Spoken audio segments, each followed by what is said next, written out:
Greetings and salutations to our fine podcast audience. Welcome to episode 150. Well, we made it. We did. Yay! And we're so excited. Over the precipice. This is all the sound effects. Ed just had a stroke on the podcast. I couldn't take 150. The production value is so high. It is. All the great stuff. So here we are. We're at episode 150. And I brought my little celebration to the fellas. Because Sydney didn't get it to us. Not in time. She didn't make the deadline, and we're so sad. But so basically, here's the story of our 150 celebration. I had lunch at Chick-fil-A today, and as you can see, got my drink here. And while I was there, I thought to myself, we're about to go film the 150th.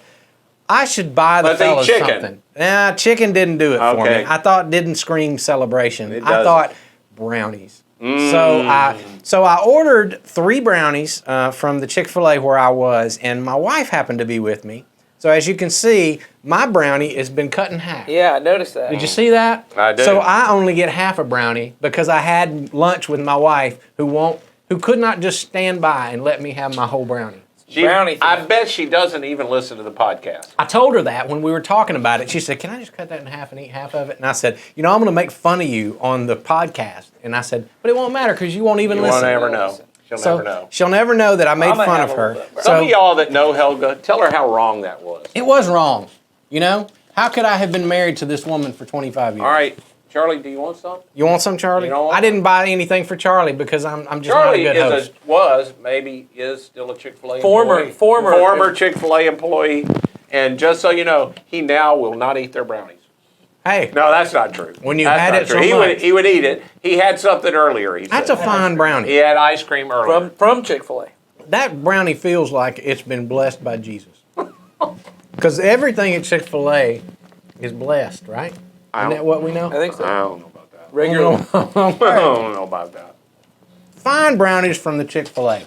So I don't know what you're complaining about Helga for. You didn't even eat it all. I'm making it last. Oh, okay. I'm making it last for the whole episode. So I was about to stand up for Helga. She knew you weren't going to eat it all. I still have to host. Okay. So here we are. We've filmed 150 of these, counting this one. It's true. We started this podcast. I thought we'd do a little look back. We started this podcast in January of 2020. Wow. We brought on COVID. We did. We brought on COVID. The world couldn't handle it. So yeah, basically that's what I always think about when I think about this podcast. Is I think we started, and I remember, and we always make fun of this. In episode 1, we started talking about the way we started the podcast was we would just talk about the previous Sunday's message. Remember that? Best year ever. That was the series. It was called Best Year. The greatest title we ever came up with for a series was in January of 2020. We called it The Best Year Ever, and then it was the worst. It was terrible. Of all It time. might be one of the most Well, memorable years. I don't know about all time. For us. Yeah. Maybe. Maybe. I don't know. I bet the podcast that started during the bubonic plague. That podcast probably would be the worst. That one was called Best Year Ever. Yeah, exactly. And then it wasn't. So, we started off with that iteration. That's my new word. Okay. Every time I use a big word, Ed likes to make fun of I do. it. Last week it was precipice. Precipice. This week I used iteration. Mm-hmm. But that original form of the podcast, we would just talk about the previous Sunday's message. And it lasted right up till COVID. Yeah, I was gone on you and Nathan did a podcast alone on the week that COVID hit, and I was in Florida. Yes. Didn't you have a hard time getting home or something? A little bit. Yeah, I seem to remember that. Mm-hmm. I did. So, and then I remember we wound up. It became this thing where we talk about that kind of stuff. We talked about that for a while. Yeah, and then we weren't even taking questions at that point. We were just. I don't remember when the question part started. I don't. I do remember. Remember the segments that I used to try out? Oh yeah. Mm-hmm. The first one was top 5. That's right. Remember top 5? I do remember top 5.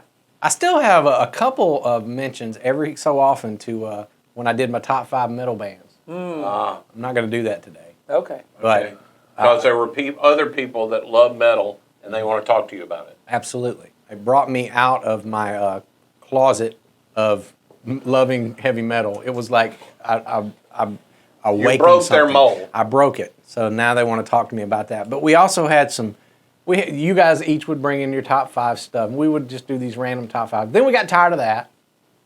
And then I started this new thing called headlines. Yeah. I remember headlines. You remember the headlines? Mm-hmm. That went over like a lead balloon. Sort of like this memory thing's going over right now. Well, the point is, we tried all this fun, what we thought would be interesting, funny stuff, and turns out nobody thinks and in fact, people would tell us we just scrubbed through that. We scrubbed right through where y'all. Scrubbed right through that, and get to the conversation, and then we actually started getting questions. And that people said they need help. Yes, let me tell them what to talk about. And so we sort of settled into this format where people send us questions every week, and we do our best. And we say we're going to answer them quickly, but we never do. So really, we're celebrating our audience for getting us to this format. Well, that's what I was going to say. They're the reason that we are what we are. So have a brownie. Yes, on us. Not on us. We're not paying for it. That's the only reason. You go get yourself something nice. Yeah. The only reason we do it that nice. way is because y'all tell us to do it this way. So yeah. So we're still waiting on Sydney to send us something. If she does, we'll have her send you something. Really? Making all kinds of promises. I know. I'm like, dang. Ed's just getting out there. We only have 3 viewers. It won't be hard for me to drive it over to their house. Good, because I ain't doing it anyway. This is starting to feel like every meeting that we're ever in. I'm finishing my brownie, but we do have a question today. Okay, good. Now, are you going to get to it? Mm-hmm. Are we going to continue? Ready for it now? In 2021, we had this happen. No. So here's the question, and we've never had a question quite like this before. Okay, saved it for 150. I did. It's very unique, quick, and to the point. All right. I think we will answer it that way. From a Christian perspective, good. What is your opinion on prenuptial agreements? Wow. That's a great From question. a Christian perspective. Yeah. Well, is there a second perspective I should be giving on this? I'm just saying. No. The only way to get a Christian's perspective is to get it from Jesus, and the only words I would have from the Bible, and those things weren't mentioned in the Bible. Yeah. I can confidently say I have not given this much thought. That's true. That's about all I can confidently say about that one. I've really not thought about this very much.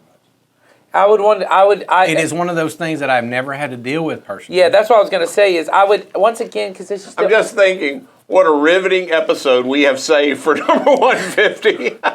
I take the questions as they come in. Okay. This one was next in line. We haven't thought much about your question, and we don't have an answer. Thank you. Yeah. I'm going to give an opinion. Oh, okay, good. Yeah, Maybe. that's what I was going to say is, I guess if what you mean is,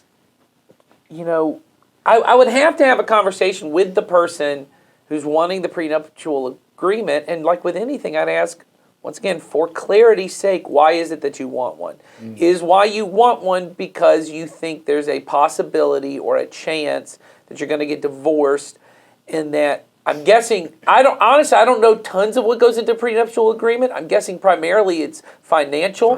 That it's financial, it's property, it's liquidation of assets and those kind of things. And my primary goal is I want to make sure I'm protecting my financial status or place or property or any of that. I would just caution anybody who's going into marriage that way. That's not a great foundation to start a marriage on. It sounds distrustful. It sounds distrustful, and it sounds like entering in to marriage as a contract. I think we've spoken on this recently in the last year or so, but marriage is not a contract, it is a covenant. That it's not a, if you will, then I will, and as long as you do, I will, which is what a prenuptial agreement, once again, I'm not a lawyer. I have to assume it is a contract by its nature. Yeah. It's two people agreeing if this partnership dissolves, and it sounds very corporate to me. That if I was doing like a limited liability partnership with another, I might have a dissolution part of the contract. those would be my thoughts, is that marriage is about me promising not only to this person, and really not only to God, but when once again in Christian marriage, I am promising to my community of believers, you can hold me accountable to be a husband. You can hold me accountable to be a wife to this person until one of us is dead. That is the promise that we're making to one another within this. Well, that's not really a contract. That is not how any contracts work. So to me, I would just, once again, I don't know that I would say it's sinful. I just don't know that it's wise. My opinion on that was exactly right. I was going to start right there. I can't say one way or another about the, morality one way or the other, but I do know that it signals to me some things. If someone says, this is what I think is best for me going into a marriage, because the way, when I counsel couples, one of the things that I constantly hammer on is when you said your vows, you said the two would become one.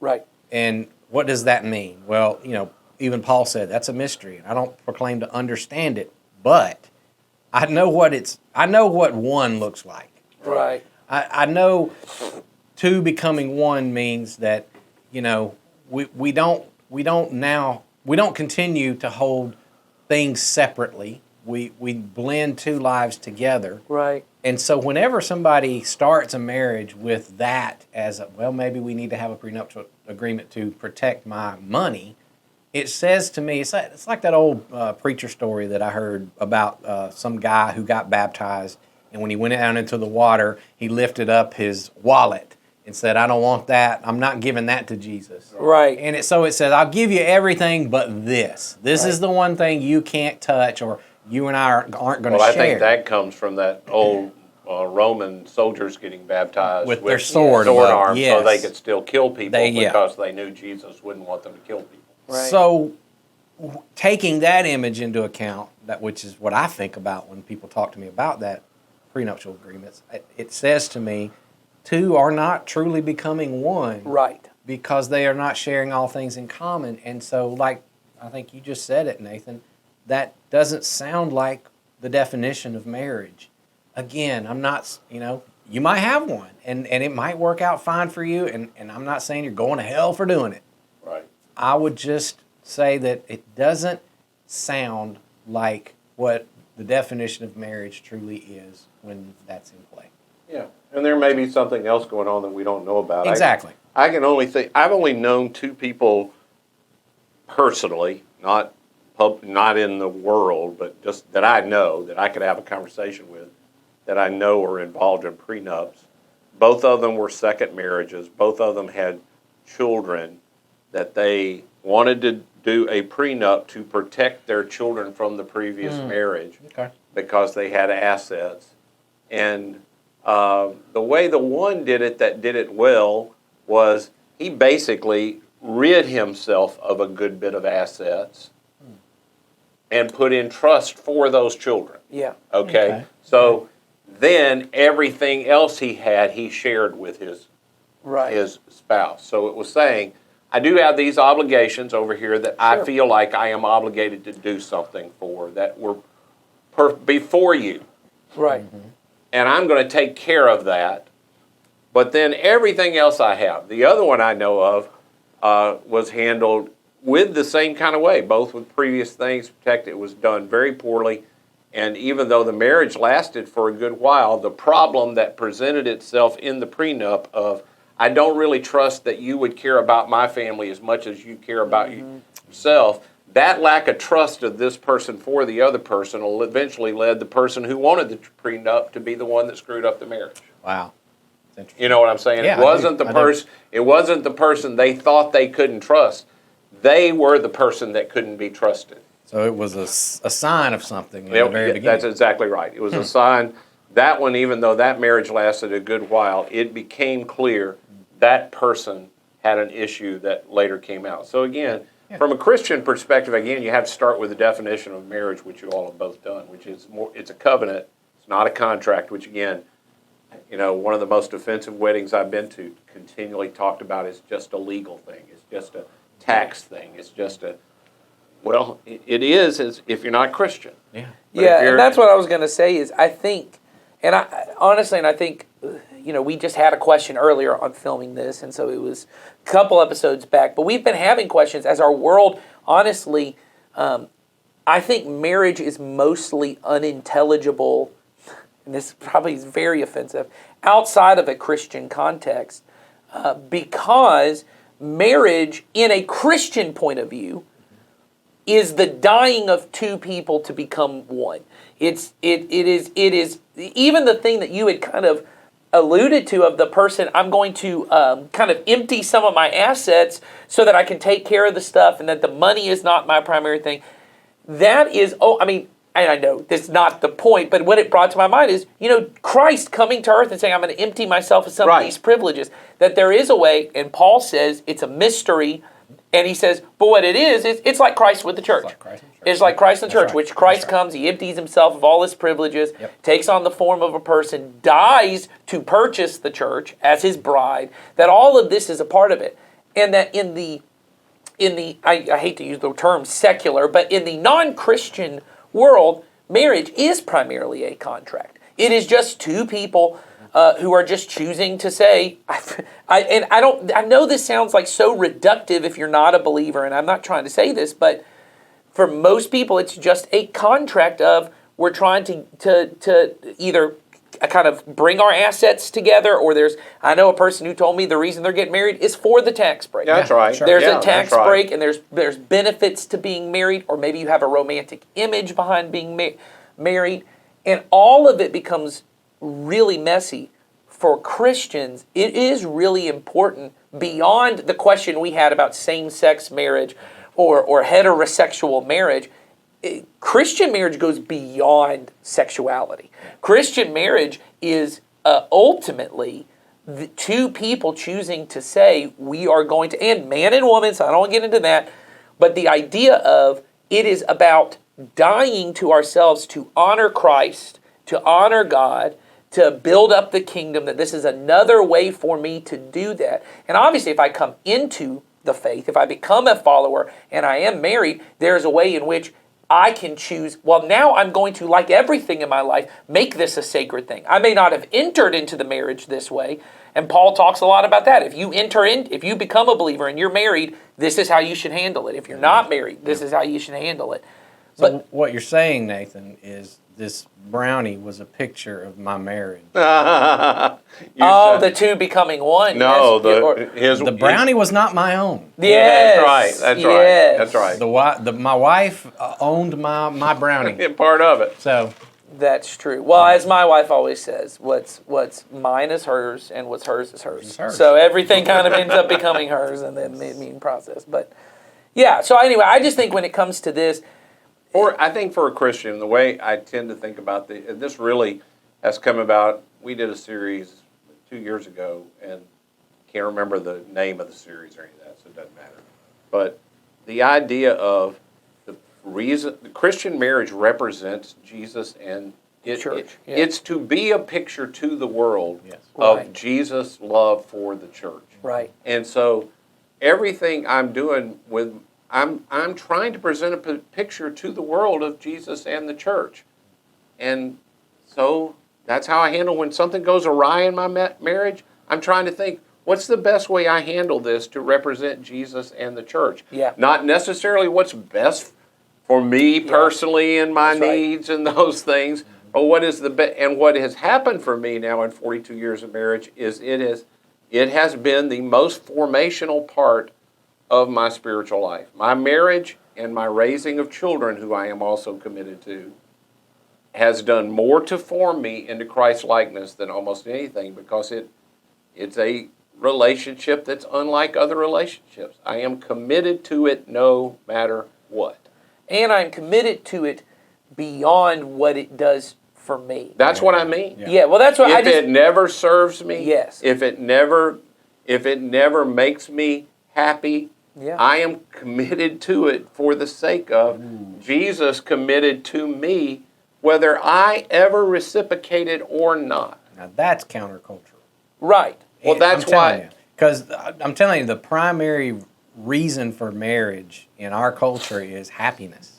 Yes. Right. And I'm not saying I went into marriage with that. I did not go into marriage with that. But I did go into marriage with the thought, this is going to be for life. And at some point when you realize, oh, this is going to be for life, and there are things that are not easy, you have to begin to say, how do I make this through? And you have to have strength that isn't, I had to have strength that was not my own to do it. I would not have made it this far. I think anybody who's honest enough and been in marriage long enough would say the same thing. I have had to have, and it has knocked edges off of me that were needed to get knocked off. Well, and I think when it comes to this issue of prenuptial agreements, that's what I would bring out to it. If my reason for doing it is like the example that Ed gave, and there are some assets that for me to love and honor not just my spouse, but the family that we're bringing together, that maybe there's a reason to love and honor those people with it, that's possible. If my motivation is, I want to make sure I'm taken care of no matter what happens, I would just say, one, that's unwise, because the point of a Christian marriage is that I die to become one with someone else. So I'm no longer looking out for my own interest. I'm looking out for us together. And I would just argue that there is a way in which viewing marriage that way really leads us more towards a very self-focused marriage. I regularly hear younger people, millennials, because I go to their weddings, and you hear them say all the time in their vows, everyone wants to write their own vows these days. I don't know if you've noticed, everyone's got their own. And there's things like, I promise. Whereas it used to be like, I promise, I vow to have and to hold in sickness, and it's all of what I promise to you.